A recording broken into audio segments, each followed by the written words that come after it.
Hi, and welcome to this update from the Wurth chair. We're going to go in and meet Zahra, one of the doctoral researchers in the group.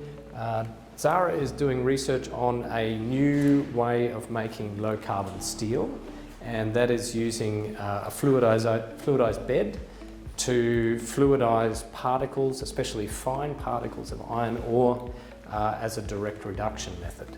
So Zahra, hi.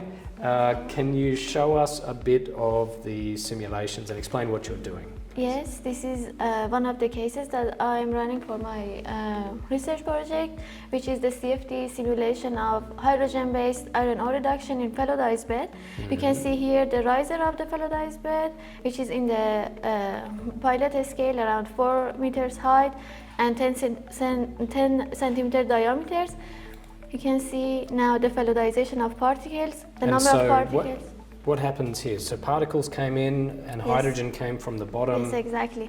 We have this feeding here. The solids, the particles, solids come from this part to the riser, and the hydrogen gas inject from the bottom of the riser and fluidize the particles, and these two together behave like a fluid. That's why we call it a fluidized bed. Super. And you're just visualizing the results that you got from an earlier simulation here, exactly. And we're up to almost 20 seconds of the real-time operation. Yes. How computationally intense is a simulation like this? How many particles are involved and how long does it take to solve? The number of particles here is 1.5 million, and all these equations should be solved for all of these particles, so it is computationally really costly.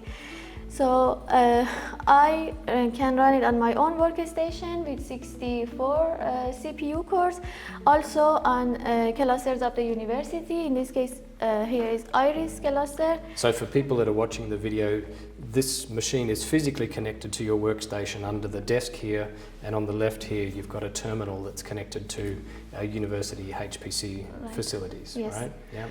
And on my own workstation, the clock time for this 25 seconds of simulation was around 11 hours, but on Iris cluster with a single GPU was less than 2 hours, which shows it's 6 times faster. Great.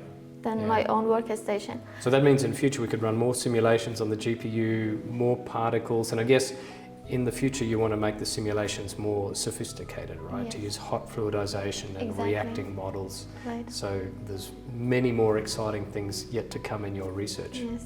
Super. Well, thanks for explaining it. It's always fascinating for our people that follow the group to get a flavour for the research that we're doing.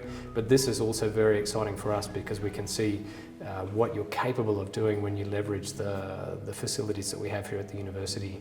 In this case, the GPUs on our university HPC facility.